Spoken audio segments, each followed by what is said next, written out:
The Kingdom of Jesus Christ has secured a temporary protection order from the Davao Court yesterday. However, the Davao City Police are still in the KOJC compound. And to get the latest, we have our mobile journalist Evan Terinque joining us live from Davao City this morning. Evan, bakit hindi pa umaalis sa mga pulis dyan sa kabila ng protection or temporary protection order? Yes, Pauline, kahapon nga inilabas na ang TPO ng Davao RTC, pero sa kabila nga nito ay naka-standby pa rin ang mga kapulisan dito. Sa cease and desist order kasi na nakasaad, dito natatanggalin lang ang barriers na nakaharang sa compound ng KOJC. Pero mag-file pa ng clarification sa DILG doon nga sa inilabas na TPO kahapon. Pero sa ngayon, Pauline, nakakalabas-pasok na ang mga miyembro ng KOJC sa loob ng kanilang compound. Pauline? Okay, Evan, may nangyari ba ulit na girian sa pagitan ng pulis at mga KOJC members sa nitong mga nakarang oras? Kasi nalala natin noong Lunes, grabe intense yung tensyon, pero kahapon ba pati kagabi mas humupa na yung tensyon sa pagitan ng dalawang partido? Pauline, simula kagabi wala na kaming naabutan na nagkaroon ng girian na nangyari between nga sa kampo ng kapulisan at ng mga membro ng KOJC. Hindi katulad nga ng mga nakaraang araw na talagang mataas yung tensyon sa dalawa. Kaya ngayon, mas peaceful na ang mga kaganapan dito nga sa paligid ng compound. Pauline? Okay, Evan, pagdating naman sa operasyon ng mga pulis, convinced pa rin ba sila na nasa loob lang ng KOJC compound itong si Pastor Apollo Kibuloy?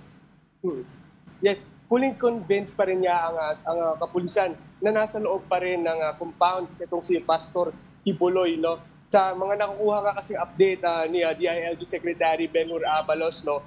Positive ang kanyang mga naririnig. Kaya nga sinabi niya rin na hanggat hindi daw nila nakukuha ito nga si Pastor Kibuloy, tuloy-tuloy yung kanilang operasyon. Okay.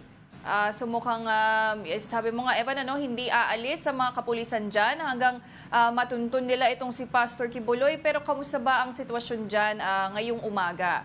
Marami pa rin bang mga members ng KOJC na nakapaligid pa rin sa compound? Yes. Ngayon, Pauline, mas kalmado na nga yung paligid.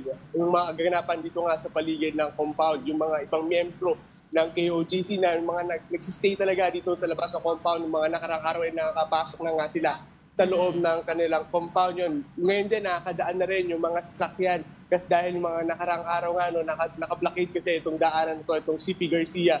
So walang talagang sasakyan nakakadaan. Ngayon, parang 3 lanes nga yung sasakyan na pwede nang makadaan dito mula northbound hanggang pa southbound.